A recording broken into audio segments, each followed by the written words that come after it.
I recorded a 20-minute long video about the same topic just now, and turns out there was no audio to it. For some reason, the mic was not communicating with the camera.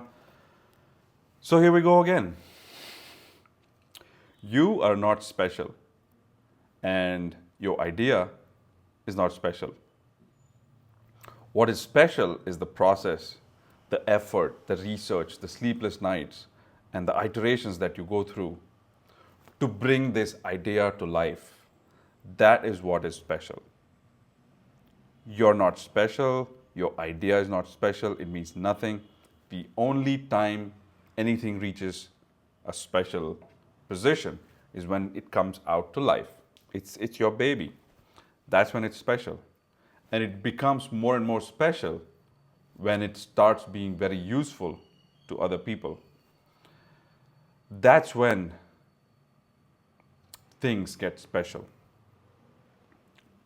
And this came up in a discussion yesterday with a group of people wherein there was people from all types of backgrounds and all types of levels of business, in terms of people who have been in business for like 15 years, people who have been in business for 2 months, and people who are in a job and about to start a business, thinking about starting a business. And one thing I've observed in that, I can give you a specific example. There was somebody who is thinking of starting a business, and he wasn't able to choose what to start a business in because he had multiple ideas. Okay, so apparently, because he's in the tech industry, he already has a corporate job, and now he wants to start a business in the tech world, but he also wants to do something in the food business. And I think he had a bunch of other ideas, which ended up confusing him about what to choose, what to pursue, which idea to bring to life. Again, the ideas are not special, only the executing is special. This is why. Because if your idea does not come to life, it's just sitting there. Nobody knows about it. Nobody has used it. Nobody cares about it. So, one thing that was confusing him is having multiple interests, multiple ideas, and unable to choose which one to bring to life. So, my suggestion in that situation would be to go with the path of least resistance. What do I mean by that? Let's say you're the guy. This is what I told him. You're in the tech business, tech industry. You have a job currently. In the corporate world, you are a developer. You already have the job, you have the skills, probably have the tools. Considering the two different interests, one is to build an app, build a business through apps, the other is food. Here, we have the skills, we have the tools, we have our machine, the laptop. This seems to be the path of least resistance. Whereas if you picked the idea of building something in food, you will need to find the right ingredients, source the right ingredients, a good chef, a distribution method. Are you going to open a restaurant? Is it just a cloud kitchen? Is it just are you going to be just on Swiggy? Is it, what budget? What type of food are you selling?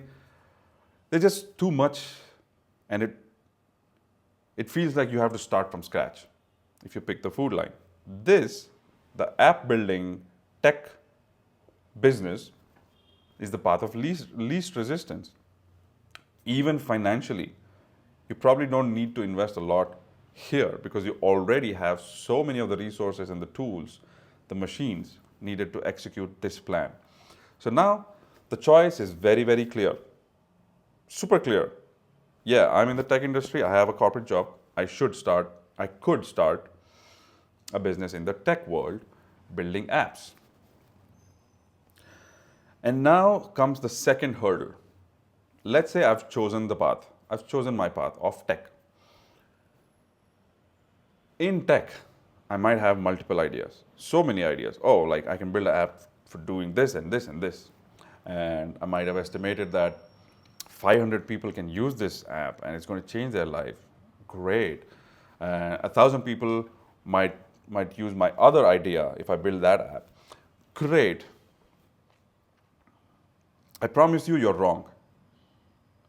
I promise you, you are wrong in terms of estimating how the world will receive your product, your idea, your app. You might have estimated that this app is great, will be great for 500 people. 500 people are going to fucking enjoy using this app. And you build the app and it comes out into the world. 5 people end up using it and all of your estimates just go down the drain. Or 5 lakh people end up using it. And you would have never thought that what you built for 500 people went on to help 5 lakh people. And this is why bringing an idea to life is so important. And this is why your idea is not special at all, because it hasn't taken birth yet. It hasn't seen the real world. It hasn't seen how, you haven't seen how your idea will perform in the real world. You haven't seen how people will receive your idea. It's not special at all. There's zero value to your idea. The second thing I can guarantee you, guaranteed, for any type of idea, by the way, not just an app. Let's say you have a t-shirt business. This second point will hold good for that also. Even the first point holds good for any kind of business, wherein you have no idea how the real world will receive your idea.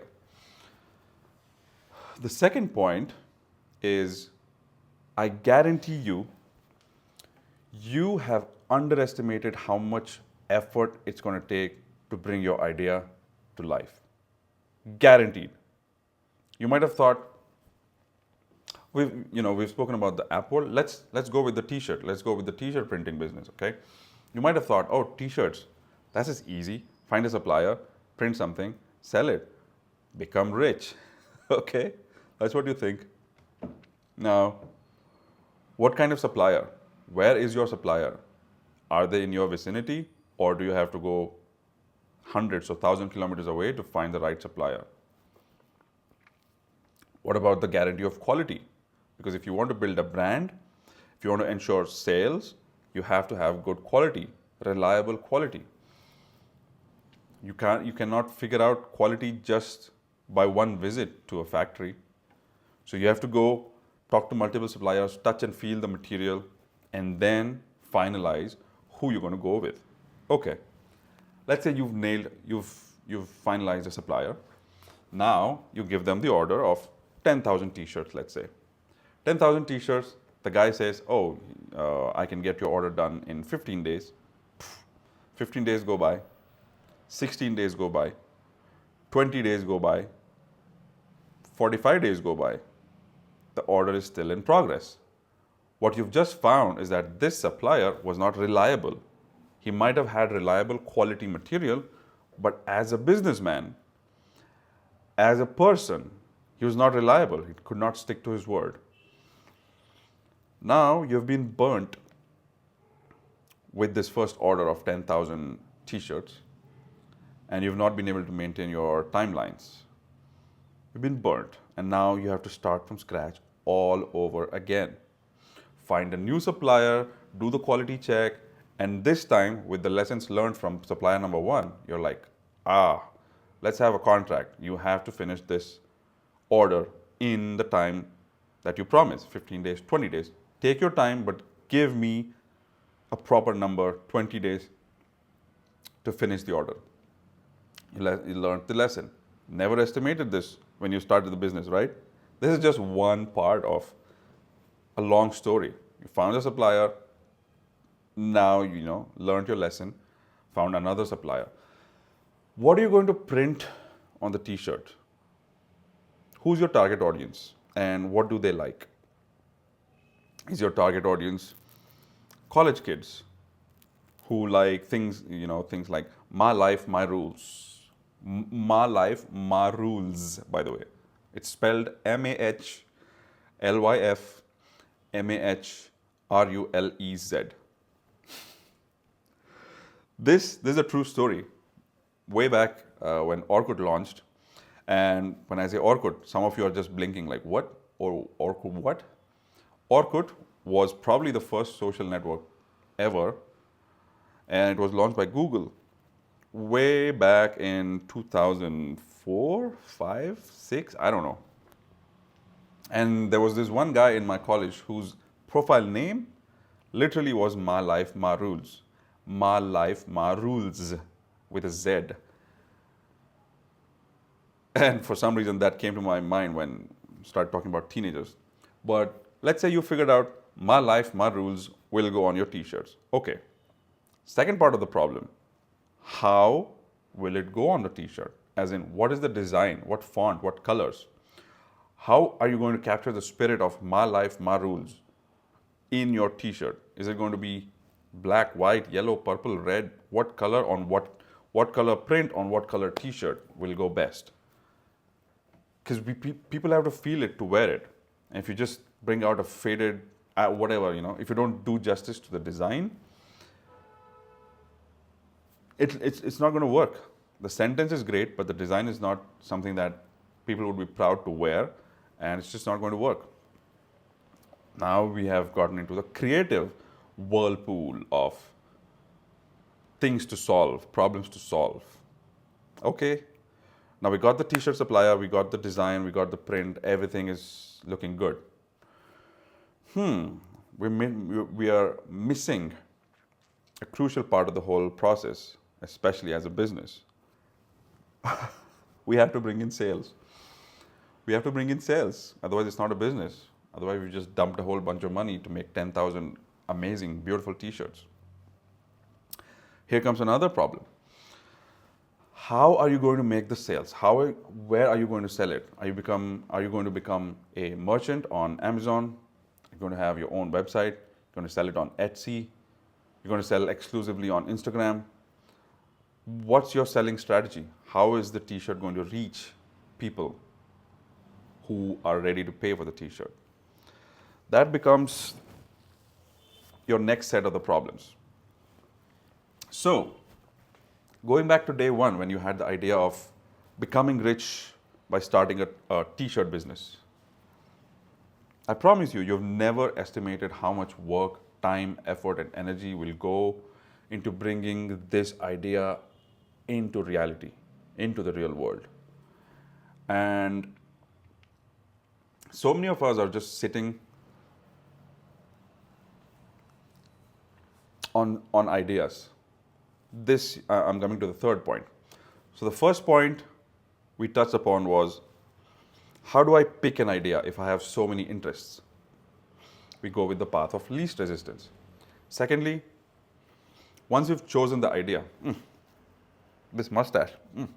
Anyways, when we've chosen the path, chosen the idea, we will have to put in a lot more effort than we first thought. Thirdly, we have so many ideas and we want to work on ideas, but we're not, because of a fear of somebody stealing the idea. Going back to the app developer, let's say I'm an app developer. I have many ideas for apps, and now I'm not building anything because I feel like if I build something and launch it into the world, somebody will steal it and make a better version of it and then run with it. They'll get all the money in the downloads. What makes you think that your idea is so good that somebody will invest time, effort, energy, resources, money into building a better version of your app and launching it into the world? Why would someone take up all this headache to steal your idea and make it better? You think your idea is that special? Your idea at the moment is simply sitting in your head, and you think You think somebody is going to steal it and run with all the profits. Bring it to life. Find out for yourself. Bring your ideas to life one after the other and find out for yourself if somebody will steal it. If your idea is really good and if you know that you can execute it very, very well, even if somebody steals it, they won't be able to execute it the way you did it, the way you put your spin on it, the way your artist, the design, the UI design will come out through you is not going to be the same as if someone else steals it. There's very, very little chances that someone will steal your idea and make a better version of it. Your idea is not so special. The moment we realize that we are not so special and our ideas are not so special, that's when we overcome the fear of bringing something to life. That's when we overcome the confusion. That's when we overcome the inertia of just sitting on ideas. So many of us are just sitting on ideas due to all of these reasons. Don't be married to your idea. Be married to the process involved in bringing your idea into the real world. 16 minutes.